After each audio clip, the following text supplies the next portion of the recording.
நெஞ்சக்கன கல்லு நெகிழ்ந்துருகத் தஞ்சத்தருள் சண்முகனுக்கு இயல்சேர் செஞ்சொற்புனை மாலை சிறந்திடவே பஞ்சக்கரவானை பதம் பணிவாம். எல்லோருக்கும் வணக்கம். இன்னைக்கு நம்ம திரு அருணகிரிநாதர் அருளிய கந்தர் அனுபூதியில 12வது பாடல் பார்க்க போறோம். செம்மான் மகளை திருடும் திருடன் பெம்மான் முருகன் பிறவான் இரவான் சும்மா இரு சொல்லறவென்றலுமே அம்மா பொருளொன்றும் அறிந்திலனே. இதுதான் பாட்டு. இதை கொண்டு கூட்டி படிக்கும் பொழுது எப்படி படிக்கணும்னா, செம்மான் திருடும் திருடன் பெம்மான் முருகன் பிறவான் இரவான் சொல்ல அற சும்மா இரு என்றலும் பொருளொன்றும் அறிந்திலனே அம்மா. இப்ப நம்ம பதம் பிரிச்சு பொருள் பார்க்கலாம். செம்மான் செவ்விய மானின் புதல்வியாகிய வள்ளியம்மையாரை திருடும் திருடன் வள்ளிபுணத்தில் இருந்து கவர்ந்து சென்ற கள்வனும் பெம்மான் முருகன் மிக பெரியவனுமான முருகன் பிறவான் இரவான் பிறப்பும் இறப்பும் இல்லாதவன் சொல்லற சும்மா இரு சொல்லொழித்து மெய்ஞான உணர்வு பெற்று மௌன நிலை அடைந்து இருப்பாய் என்றலும் என்று உபதேசித்தவுடன் பொருளொன்றும் அறிந்திலனே அவனை அன்றி வேறு ஒரு உலகம் ஒன்றையும் அறியாது நின்றேன் அம்மா. இது என்ன ஒரு ஆச்சரியம். இப்ப நம்ம இதுல இருக்கக்கூடிய நயங்களை பார்க்கலாம். இந்த பாடலின் மூலமாக அருணகிரிநாதர் சொல்ல வரக்கூடிய கருத்தானது, சிவந்த நிறம் கொண்ட மானின் வடிவத்துல இருக்கக்கூடிய லட்சுமி தேவி, அந்த லட்சுமி தேவிக்கு மகளாக பிறந்த வள்ளியை கவர்ந்தவரும் மகிமை வாய்ந்தவரும் பிறப்பும் இறப்பும், அதாவது ஆதியும் அந்தமும் இல்லாத முருகப்பெருமான் சொல்லற சும்மா இரு மௌனமாக அந்த இரு அப்படின்னு அப்படி சொல்லக்கூடிய அந்த கணமே நான் இந்த உலகத்து பொருள் ஒன்றையும் அறியவில்லை, என்ன ஒரு ஆச்சரியம் அப்படின்னு சொல்ல வர்றாரு. இப்ப இதுல செம்மான், அதாவது செம்மான் மகளை அப்படின்னு வருது இல்ல, கந்த புராணத்து செய்தி என்னன்னா, மானின் ஒரு மான் கூட்டத்துக்கு நடுவுல தான் கண்டெடுக்கப்படுவாள் இந்த வள்ளி. எப்படி நம்ம சீதைக்கு எப்பவுமே ராமர் கிருஷ்ணர் இந்த மாதிரி அவதாரங்கள் அது தாயின் வயிற்றில் இருக்க வேண்டும், வளர வேண்டும் அப்படின்னு கேட்டுக்கொண்டு அந்த மாதிரியாக வரக்கூடிய விளையாடல், அதெல்லாம் திருவிளையாடல். அதை தவிர சாதாரணமாகவே ஒரு தெய்வங்கள் எல்லாமே அவதரிக்கும் பொழுது ஒரு வினோதமான நமக்கே ஆச்சரியமா இருக்கும், எப்படி ஒரு இந்த மாதிரி ஒரு பிறப்பு இருக்க முடியும் அப்படின்னு. அந்த விதத்துல லக்ஷ்மி தேவி ஒரு மான் வடிவில் இருக்கும் பொழுது பிறந்தவள் வள்ளி அப்படிங்கிற கதை ஒரு செய்தி உண்டு. அதைத்தான் இங்க செவ்வியமான்ங்கிறதான் செம்மான் அப்படின்னு சொல்றாரு. செம்மான் மகளை, லக்ஷ்மியின் மகளை திருடும் திருடன்.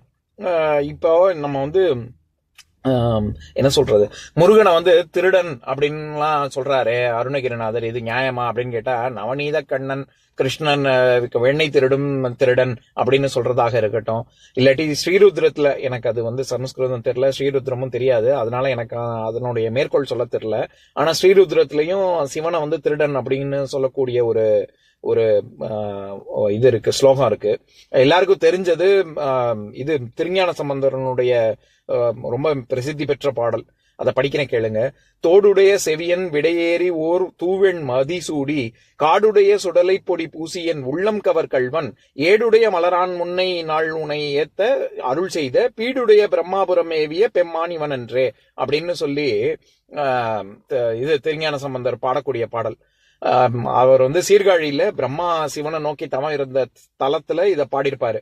இதுல எதுக்கு சொல்ல வரேன், இதுல உள்ளம் கவர் கள்வன், அந்த இடத்துலயும் கள்வன் அப்படின்னு வருது இல்ல, அந்த மாதிரி சுவாமிய திருடன் அப்படின்னு சொல்லக்கூடிய ஒரு பாங்கு அது பல பேர் அந்த மாதிரியாக பயன்படுத்தியிருக்காங்க.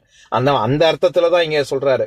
திருடும் திருடன் அப்படின்னா நிஜமாவே திருடக்கூடிய ஒரு பொருளை திருடக்கூடிய திருடன் அப்படின்னு இல்லை, அப்படின்னு அர்த்தம் கிடையாது. அங்கே எப்பவுமே ஒரு திருடன் திருடுனானா அந்த இடத்துலயேவா இருப்பான், எல்லாம் அது கிளம்பிடுவான்ல. ஆனா இங்க மனதுக்குள்ளேயே இருக்கக்கூடியவன் அப்படிங்கிற, என் மனதை பறி கொடுத்து விட்டேன், எனக்குள்ளேயே இருப்பவன் அப்படிங்கிற பொருள்ல இங்க சொல்றாரு.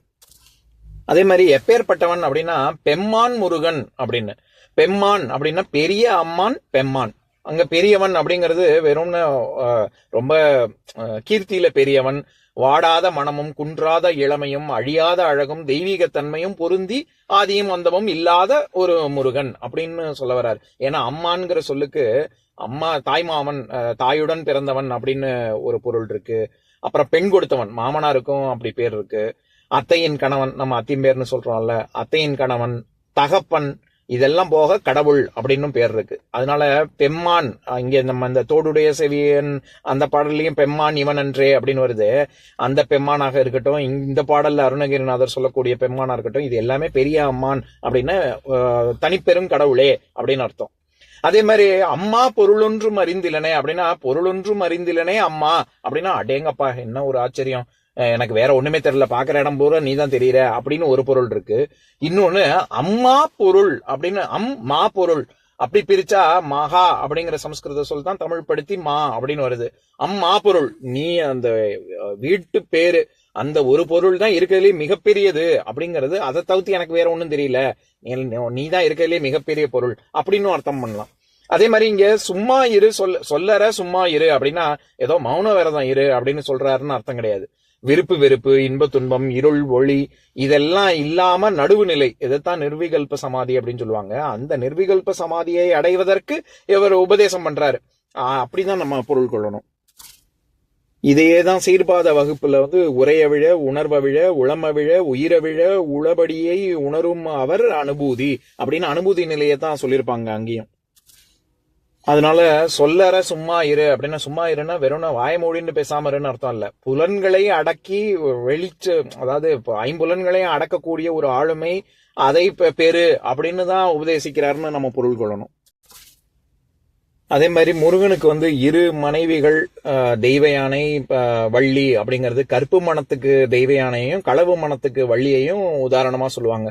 பெற்றோர் பார்த்து உற்றார் சூழ கற்றோர் புகழ திருமணம் செய்து கொண்ட தெய்வ யானை ஒரு பக்கம், மற்றபடி வள்ளியோட வம்பு செய்து கையை பிடித்து இழுத்து கிண்டல் பேசி மயக்கி ஓடி சென்று நம்பிராஜன், அதுக்கப்புறமா நம்பிராஜனுடைய சம்மதத்தோடு திருமணம் செய்து கொண்டவள் தான் வள்ளி. இப்ப நம்ம எல்லாரும் எப்ப சாதாரணமா சொல்லக்கூடியது முருகனுக்கு 2 பொண்டாட்டி, அதனால நானும் 2 பொண்டாட்டி வச்சுக்கிறேன் அப்படின்லாம் இப்படிலாம் சொல்றவங்க என்ன புரிஞ்சுக்கணும்னா, அதனுடைய தாத்பரியம் என்னன்னா இச்சாசக்தி, கிரியாசக்தி, ஞானசக்தி அப்படிங்கிற ஒரு அதெல்லாம் விளக்க வருவதுதான் இந்த திருமணம்னா நம்மள மாதிரியே கல்யாணம் பண்ணிட்டாரு அப்படின்னு நம்ம அப்படியே பொருள்பட எடுத்துக்க கூடாது. அதே மாதிரி அருணகிரிநாதர் சொல்லும் பொழுது பிறவான் இரவான் அப்படின்னு சொல்றாருல, பெம்மான் முருகன் பிறவான் இரவான். அப்ப பிறவான் இரவான்னா அப்ப நெற்றிக்கண்ணில இருந்து, சிவனுடைய நெற்றிக்கண்ணில இருந்து உதித்தாரு அப்படின்னா, அதுக்குதான் நான் எப்பவும் சொல்ற உதாரணம் தான். அதாவது அந்த இடத்துல தோன்றினார் மறைந்தார் அப்படின்னா, அதுக்கு முன்னாடி அந்த இடத்துல இல்ல, அப்புறமா தான் தோன்றினார், அல்லது மறைந்தார் இப்ப அந்த இடத்துல இல்லன்னு நம்ம தோற்றம் மறைவு அப்படிங்கிற அர்த்தம் பண்ணிடக்கூடாது. நம்ம கண்ணுக்கு அங்கேயே தான் இருக்காரு, எல்லா இடத்துலயும் வியாபித்து இருப்பவன் தானே இறைவன். நம்ம கண்ணுக்கு தெரியல, அதனால நமக்கு தோற்றமும் மறைவும் நம்ம மறைஞ்சு போற மாதிரி இருக்கு. ஆனா அவர் அங்கேயே தான் இருக்காரு. அது ஒண்ணு. இன்னொன்னு கச்சியப்ப சிவாச்சாரியார் சொல்லும் பொழுது உலகம் உய்ய ஒரு திருமுருகன் உதித்தனன் அப்படின்னு சொல்லியிருப்பாரு. அந்த இடத்துல உதித்தல், அங்க நெற்றிக்கண்ணில இருந்து வர்றது அப்படின்னா தோன்றுவதுன்னு இல்ல, பிறப்பதுன்னு இல்ல, உதிக்கிறது அப்படின்னு.